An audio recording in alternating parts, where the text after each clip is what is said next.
Welcome back नाज़रीन। Programme के इस हिस्से में कुछ हम नैब के हवाले से बातचीत करेंगे। ब्रेक से पहले भी बदर साहब इस पे बात करना चाह रहे थे, बसरा साहब भी अपना कुछ पॉइंट देना चाह रहे थे। तो बदर साहब, मैं सिर्फ ब्रीफ पॉइंट ले लूं बसरा साहब का जो आपने कमेंट किया था ना सुप्रीम कोर्ट के हवाले से, तो फिर नैब का मामला मैं आपसे शुरू करता हूं। जी बसरा साहब। एक फिक्र, बदर साहब मेरे भाई हैं।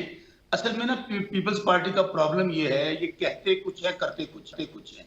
सिर्फ बदर साहब से मैंने ये कहना है कि आपने नासिर अली शाह साहब जो कि तर्जमान है सिंध हुकूमत के, और शजील मेमन वज़ीर इत्तलात हैं, उनका अगर आपके पास बयान पड़ा है तो वो चला दें। वो तो कह रहे हैं कि ये बहुत गलत फैसला है, आइन रीराइट किया गया है। तो मुझे तो समझ से बाहर है कि इनकी पॉलिसी क्या है। और मैं बता दूं आपको, ये सब एक हैं, क्योंकि इनको डर किसका है? इमरान खान का, और ये इकट्ठे रहेंगे, इनकी बका इसमें। जी बदर साहब, इस पे आप जरूर कोई रिस्पांस कीजिएगा। दूसरा मामला जो है कि वो नैब का मामला बड़ा अहम मामला है। आप पीएमएलएन जो है कि सबसे ज़्यादा आपकी जमात, फिर पीएमएलएन भी, और अभी तो पीटीआई भी शामिल हो गई है मुतासिरीन नैब में। और अभी इमरान खान बुशरा बीबी को गुज़श्ता शाम जो है कि एक जैसे ही केस में तोशा खाना में 2 में पहले सजा हुई है, अभी तोशा खाना फिर एक तीसरा केस बन गया।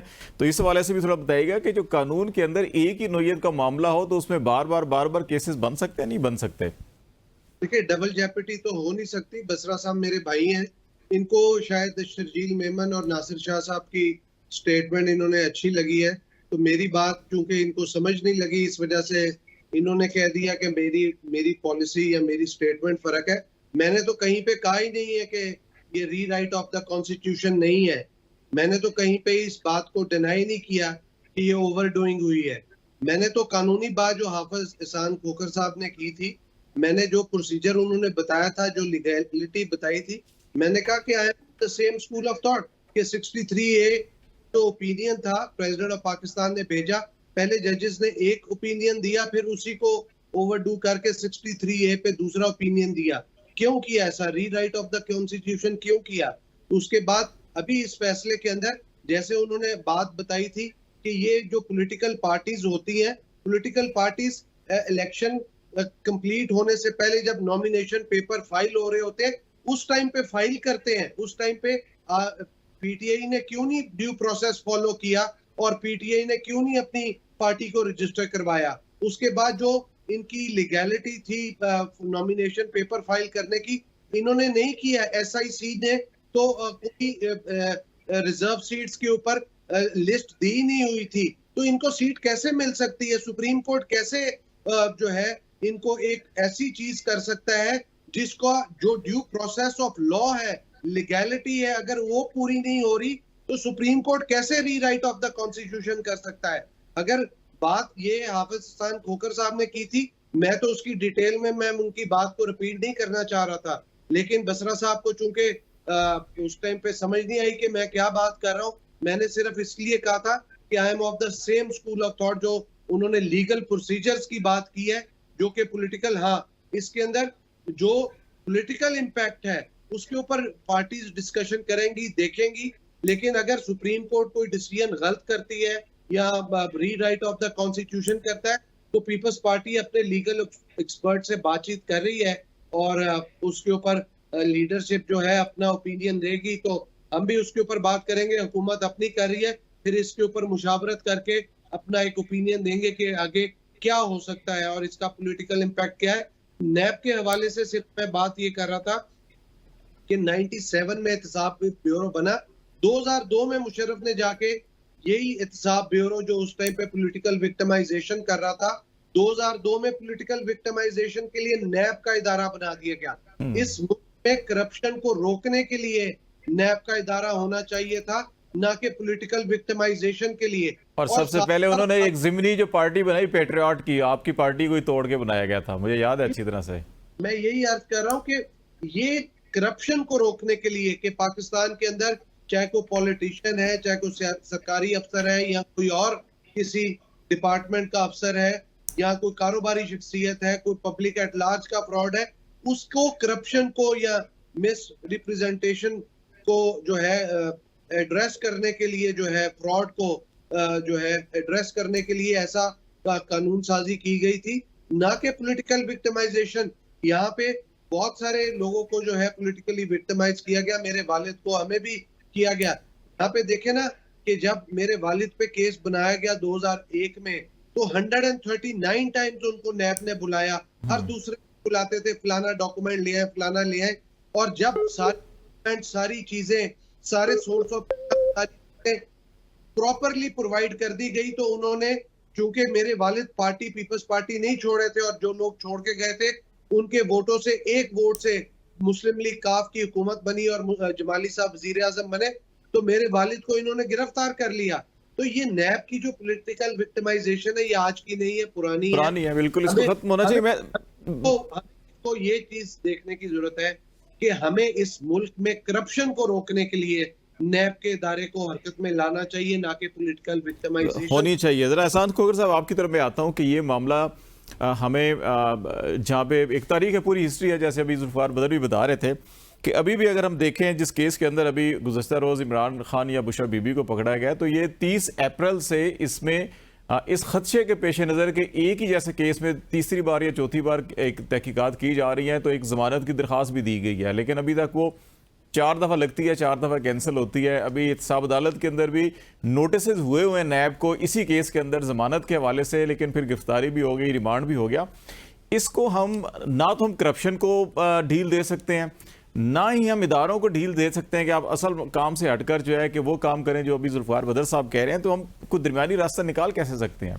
देखिए खालिद, पहले तो मैं जो पहला पॉइंट है उसके ऊपर आऊँगा कि जो बात आपने जहाँ पे स्टार्ट की थी वो की थी कि क्या सुप्रीम कोर्ट ऑफ पाकिस्तान का जो फैसला है उसके जो पॉलिटिकल और उसका कॉन्स्टिट्यूशनल इम्पैक्ट क्या है।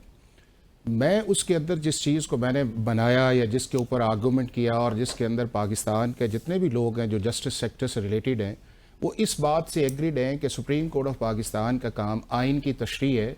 सुप्रीम कोर्ट ऑफ पाकिस्तान का काम रीडिंग इनटू द कॉन्स्टिट्यूशन भी नहीं है, री राइटिंग इनटू द कॉन्स्टिट्यूशन भी नहीं है, और ये दुनिया की किसी सुप्रीम कोर्ट को ये अलाउ नहीं है। दूसरा ये है कि सुप्रीम कोर्ट ऑफ पाकिस्तान या हाई कोर्ट्स की जुरिस्डिक्शन या जितने भी आपके इदारे हैं उनकी जुरिस्डिक्शन जो है वो आर्टिकल 175 से स्टार्ट होती है, जिसके अंदर कहा जाता है subject to the law and constitution, के जो भी उन्होंने काम करना है वो लॉ या कानून के अंदर रह के करना है। और उसी चीज़ का वो हलफ उठाते हैं कि हम कॉन्स्टिट्यूशनल प्रोटेक्शन के अंदर जाएंगे। और कॉन्स्टिट्यूशनल प्रोटेक्शन के अंदर जब आप जाएंगे तो 3 एरियाज बने हुए हैं, एक एग्जेक्टिव का है, एक जुडिशरी का है और एक पार्लियामेंट का है। पार्लियामेंट का काम नहीं है कि जुडिशरी के अंदर जाके करे, और जुडिशरी का काम नहीं है कि जो पार्लियामेंट की पावर्स है उनके ऊपर जाके करे। अब इस जो सारी प्रोसेस जो आपके आया है, अगर पीटीआई जो है इस प्रोसेस के अंदर ऊपर जाती और सुप्रीम कोर्ट एक फैसला कर देती तो बात बिल्कुल ठीक थी कि सुप्रीम कोर्ट का काम है कि किसी एक पार्टी के हक में फैसला करना, या जो उनके पास केस लेके आए उसकी फेवर के अंदर फैसला करे या उस केस को रिजेक्ट कर दे। अब जो 11 रुकनी मेंबर्स बेंच है जिसकी तरफ इशारा किया गया है, ये मेरे सामने वो जजमेंट भी पड़ी हुई है, उन 11 रुकनी मेजॉरिटी के अंदर जो है ये व्यूज़ आए हैं। नंबर 1 उसके अंदर व्यू ये आया है उसी बेंच के अंदर जो मेजॉरिटी है जिसके अंदर उन्होंने कहा है कि जी ये सीट्स जो थी ये पीटीआई को मिलनी चाहिए थी और इलेक्शन कमीशन ऑफ पाकिस्तान ने उन्हें इंडिपेंडेंट के तौर पे जो ट्रीट किया है वो नहीं करना चाहिए था। बिल्कुल बात ठीक है। साथ उन्होंने ये कहा है कि इलेक्शन कमीशन के सामने अगर वो एग्रीव्ड थे तो उन्हें उस चीज़ को चैलेंज करके सुप्रीम कोर्ट तक लेके आना चाहिए था अगर उनकी फेवर के अंदर फैसला नीचे से नहीं आता। लिहाजा इस स्टेज के ऊपर सुप्रीम कोर्ट ऑफ पाकिस्तान उनको रिलीफ नहीं दे सकती, चूँकि ना वो हमारे सामने है, ना उनका कॉज ऑफ एक्शन है, ना उन्होंने किसी ऑर्डर को चैलेंज किया है। इसी ऑर्डर के अंदर उन्होंने ये लिखा है कि हमारा काम जो आर्टिकल 51 के नीचे जो है उसको री इंजीनियरिंग करना या डाइवर्ट करना उस सारे या उस क्लॉक को पीछे लेके जाना, ये हमारा काम नहीं है। हमारा काम सिर्फ इतना ये है कि जो हमारे सामने आइन या कानून है उसकी तशरीह करना, और हमें किसी पॉलिटिकल पार्टी को फैसिलिटेट नहीं करना चाहिए। ये सुप्रीम कोर्ट ऑफ पाकिस्तान की जो 11 मेंबर्स की बेंच है उसके अंदर आया है। इसी सुप्रीम ये क्लियरली व्यू है। नहीं देखे ना कि जो 11 जिसों ने इस चीज को खालिद एक्सेप्ट किया कि पीटीआई को सीट मिलनी चाहिए थी, उन्हीं का इसके अंदर व्यू आया है ना। मैं तो उस 11 रुकनी व्यू की बात कर रहा हूं, आगे उसको छोड़ें कि क्या उस अच्छा फिर जस्टिस याया अफरीदी वाला देख ले मामला जो आया है उसके अंदर उन्होंने कहा है, ये जस्टिस बंदू खेल ने जो कहा है कि जी एक ऐसा जो एफिडेविट दे चुके हैं उस एफिडेविट को उन्होंने अपनी मर्जी से दिया है और किसी एक शख्स ने आके नहीं कहा कि जी हमें जबरदस्ती करके एसआईसी के अंदर लेके गए हैं।